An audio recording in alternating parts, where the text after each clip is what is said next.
Oke semua, gue lagi gabut, ada yang mau gue omongin. Jadi kan kemarin kita tahu Kemenak buat surat edaran mengenai azan, mengenai TOA ya, mengenai volume maksimal TOA dan ada waktu-waktu yang diatur sama Kemenak di surat edaran itu. Terus juga maksimalnya kan 100 dB ya, 100 dB. dB itu apa sih? Desibel. Oke, gue akan membahas 4 case. Case pertama itu pengertian desibel. Desibel itu apa sih? Dan contoh kebisingan di nyatanya gimana? Di kehidupan kita. Oke, desibel itu apa sih? Satuan yang menyatakan tingkat kebisingan. Satuan yang menyatakan tingkat kebisingan. Terus juga contohnya gimana? Kalau kita ngobrol biasa, orang-orang ngobrol biasa, itu tingkat kebisingannya 40 sampai 50 desibel. Terus juga kalau pesawat bermesin jet itu tingkat kebisingannya 90 sampai 100 desibel. Itu dalam keadaan parkir dan mesin menyala. Ya. Terus ada lagi, contohnya gue pernah ngukur kebisingan di depan generator genset. Gue ngukurnya itu 1 meter sampai 2 meter. Jadi di 1 meter ini itu gue dapet desibelnya 98an. Terus gue mundur dikit, gue dapet tingkat desibelnya menurun jadi 95. Berarti 100 desibel setara dong sama suara jet yang lagi parkir atau suara generator genset yang lagi nyala. Gede banget. Itu azan apa ngapain gitu loh maksudnya. Jadi aturan ini maksudnya apa sih? Nggak boleh sampai 100 desibel. Karena gini, 100 desibel itu yang gue ukur waktu itu harus wajib banget memakai pelindung telinga. Pelindung telinga itu kayak gini nih. Untuk paparannya kalau 100 desibel nih, itu cuma 15 menit. Nanti gue kasih tahu di sesi terakhir. Menurut pandangan gue pribadi, surat itu diadakan atau diedarkan dengan maksud tujuan kayak gue nggak tahu daerah mana yang bakal ada 100 desibel volumenya, dan gue juga kita nggak tahu tempat mana yang ada majid toanya sampai 100 desibel, nggak tahu. Jadi untuk antisipasi, untuk pengurangan penyakit akibat kerja atau penyakit akibat kebisingan, jadi dibuat aturannya berupa tadi pembatasan jangan sampai 100 desibel. Nah, kita biasanya itu nggak sampai 100 desibel, azan kan merdu, ada seninya, dinamika, tempo, semuanya. Ngaji juga sama, nggak akan nembus 100 desibel gitu loh. Mau jarak sampai 100 meter pun dari toanya itu nggak akan nembus 100 desibel gitu loh. Kalau nyampe 100 desibel itu berarti dia bukan azan. Gue nggak tahu itu ngapain ya, karena azan kan itu merdu, indah, ada seninya, naik turun gitu kan, bagus. Oke, jadi tadi untuk meminimalisir ya, untuk mengatur, tapi pada nyatanya ya di mana nggak tahu yang 100 desibel itu di mana, nggak tahu. Cuman diatur jangan sampai ada, karena kalau sampai ada itu bisa bahaya ke orang sekitarnya. Berarti semakin jauh jarak dari toa ke pemukiman, berarti kebisingan semakin berkurang karena jaraknya kan makin jauh, berbeda sama yang di dekat toa di depan masjid. Itu kan pasti pembisingannya beda. Apa kabar yang jauh, berarti kan nggak akan nembus 100, pasti berkurang ya, 85 atau 70 kan, nggak tahu berapa meter jarak dari toanya ya. Itu opini gue yang why diatur 100 desibel ya, untuk mencegah, meminimalisir kalau ada yang menggunakan speaker sampai 100 desibel. Menurut gue, kapan sih terjadi 100 desibel? Ketika bangun sahur. Ketika bangun sahur doang sih, itu doang yang rusuh sih, sumpah. Apa namanya, pemberitahuan tentang keuangan pas sholat Jumat. Nah, apa tuh dana yang lagi sholat Jumat kan masjid segini, punya dana segini gitu kan. Itu kan santai ya ngomongnya ya, itu nggak akan nyampe 100 desibel. Cuman itu doang. Cuman pas bangun sahur bangun, gila itu bener-bener orang bakal bangun, bukan bukan bangun buat sahur, tapi buat tabok orang yang bikin bising itu, ya. Gila kali itu orang, ya. Itu sih menurutku buat minimalisir di situ. Selebihnya gue nggak tahu siapa yang bisa-bisanya azan atau ngapain pakai speaker toa sampai 1 desibel, nggak tahu. Kan diatur jamnya ya. Kan diatur jamnya kalau takbiran itu sampai jam 10 malam. Ya gimana maksudnya? Ya bener. Salahnya di mana? Takbiran sampai jam 10 malam. Mau pakai speaker sampai jam berapa lagi? Gitu loh. Bukannya di masjid-masjid besar, di masjid-masjid raya, komplek, bukannya dimatiin speakernya. Karena kan ganggu orang istirahat gitu loh. Ya bukan masalah tentang solawatannya bagus, emang ada pahala satu malam itu kan ya. Kalau selawatan takbiran kan sampai pagi pasti ada pahalanya, tapi jangan pakai speaker gedor juga. Kalau mau pakai speaker indoor gitu loh, kan bener gitu untuk meminimalisir tingkat stres orang yang baru pulang kerja atau lagi di rumah. Biasanya kan kalau ada yang bising dikit pada susah tidur, gimana yang satu malam ada suara toa gitu kan, jadi susah orang tuh buat tidur ya. Oke, misalnya pada ngontot, jam 10 masih boleh gitu loh, nggak apa-apa nyebarin dakwah siar, ya nggak apa-apa sih, emang nggak apa-apa, cuman jangan pakai speaker gitu loh. Jam 10 malam lu mau siar sama siapa?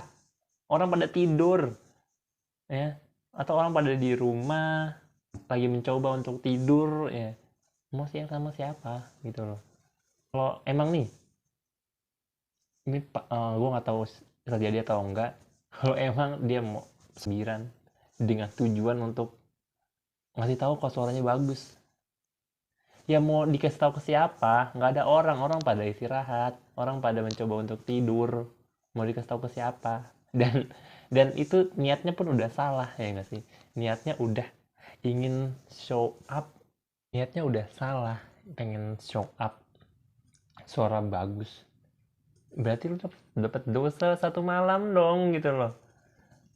Biasa aja, kalau emang mau dapat pahala kan bisa pakai speaker indoor, nggak apa-apa, itu bebas satu malam mau salawatan nggak apa-apa, bagus, nggak ada yang larang. Kalau speakernya tolong dimatiin aja gitu loh, kan ini bagian dari adab ya nggak sih, adab untuk menghargai satu sama lain gitu loh.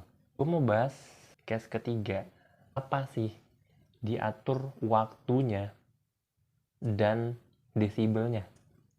Oke, mengacu ini bagian dari K3 juga. K3 itu kesehatan dan keselamatan kerja. Oke. Jadi ada namanya hierarki pengendalian resiko. Pertama adalah eliminasi, substitusi, engineering control, administrasi kontrol, APD. Oke, ada 5. Oke, masalahnya adalah kebisingan. Kebisingan toa. Pertama dieliminasi, toanya dihilangin, boleh nggak? Masjid semuanya toa hilang, nggak bisa. Bukan itu solusinya. Masuk ke bawah, substitusi, toanya diganti.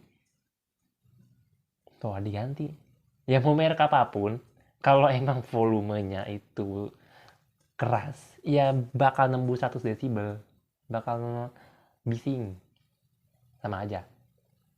Di bawah, engineering control, maksudnya apa? Suatu tingkah engineering, suatu eksekusi engineering. Contohnya apa? Diberi peredam. Siapa yang mau beri peredam? Ya, ribuan masjid di Indonesia dikasih peredam satu-satu. Ya bukan gitu dong.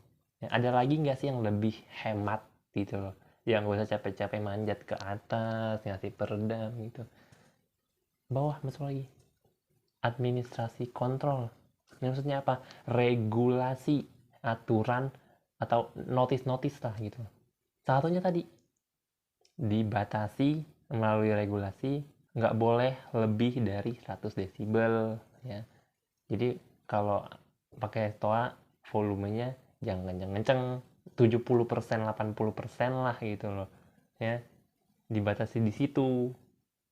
Terus masalah kalau pemakaian jamnya ya diatur waktunya, waktu maksimalnya sampai jam 10 untuk takbiran, diatur waktunya. Jadi pas di administrasi kontrol itu nggak perlu biaya, biasa aja gitu loh, hemat ya.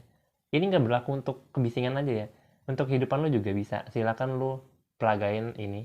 Lo punya masalah sama cewek lo eliminasi bisa nggak bisa ya. Itu sih ya bisa aja lu situ sih lu jadian sama cewek lain, siapa tahu masalahnya beda yang lebih besar ya. Enggak gitu, enggak maksudnya. Oke, skip, jangan yang kayak gitu, kita nggak bahas itu. Tapi emang penting bisa diaplikasikan di berbagai situasi. Jadi itu dasarnya ya menurutku ya, menurut gue nggak tahu rahasia kabinet atau kemenak apa sampai mengatur regulasi itu. Ini versi gue ya, karena gue juga berkutit di kebisingan ya, jadi gue ingin speak up. Terus case 4 apa, paparan maksimalnya gimana? Yang tadi kan gue udah bilang paparan maksimal jika itu benar 100 desibel. 100 desibel nih ngukurnya di depan toanya atau gimana ya? Dalam pengukuran kebisingan itu dicari efeknya ke orang sekitar itu gimana gitu loh. Jadi kalau mengukur di atas toa, siapa yang tinggal di atas toa? Nggak ada gitu loh. Jadi menurut gua 100 desibel itu dari terdekat. Jadi jangan sampai orang terdekat itu terpapar 100 desibel ya. Soalnya di 100 meter orang denger suara toa 100 desibel. Berapa waktu paparan yang diperbolehkan orang-orang di 100 meter itu? Maksimalnya harus berapa? Gue jelasin. Hitungan ini, jika ada kebisingan 100 desibel, waktu paparan atau time exposure atau time exposure, oke. Rumusnya ini langsung dikerjain aja, berarti 8 dibagi sama 2 pangkat SPL itu yang 100 ya, si kebisingan ya, dikurang 85, hasilnya dibagi 3, berarti 8 per 2, ini kan 15, dibagi 3, 5, ya 5, berarti kan 2 pangkat 3 per 2 pangkat 5, berarti sama dengan 1 per 4, 1 per 4 jam alias 15 menit yang diperbolehkan. Kalau 85 berapa? Kalau kebisingannya 85 nih, 85 time exposure-nya berapa? Ya udah 8 per 2 pangkat 85 dikurang 85 dibagi dengan 3. Berarti kan 8 per 2 pangkat, ini kan 0 ya. 0 dibagi 3 itu 0. Berarti 8 dibagi sama 2 pangkat 0 itu 1. Dibagi 1 sama dengan 8 jam. Berarti kalau desibelnya semakin berkurang, berarti waktu exposure atau paparannya semakin panjang. Artinya semakin, ya lu nggak apa-apa, aktivitas lama di situ nggak apa-apa, nggak masalah. Penyakit akibat kerja lu nggak akan kena penyakit akibat kerja gitu loh ya. Jadi itu sih versi gue terkait aturan-aturan yang baru keluar kemarin. Aturannya bagus untuk menghargai satu sama lain, bagus. Gue ngerti orang-orang sana itu pasti pintar, jenius sekali. Gue sangat yakin mereka buat aturan ini tuh ya dengan pertimbangan-pertimbangan. Mungkin ada aduan masyarakat diterima sama dia terus dikaji, jadilah surat edaran itu. Gue nggak tahu rahasia dapurnya kayak gimana, tapi ini versi gue. Ya, kalau lu mau berpendapat silakan aja. Mungkin gua salah, silakan aja. Kita diskusi. Oke, sekian dari gua. Sampai ketemu di next konten. Gimana cara menutupnya?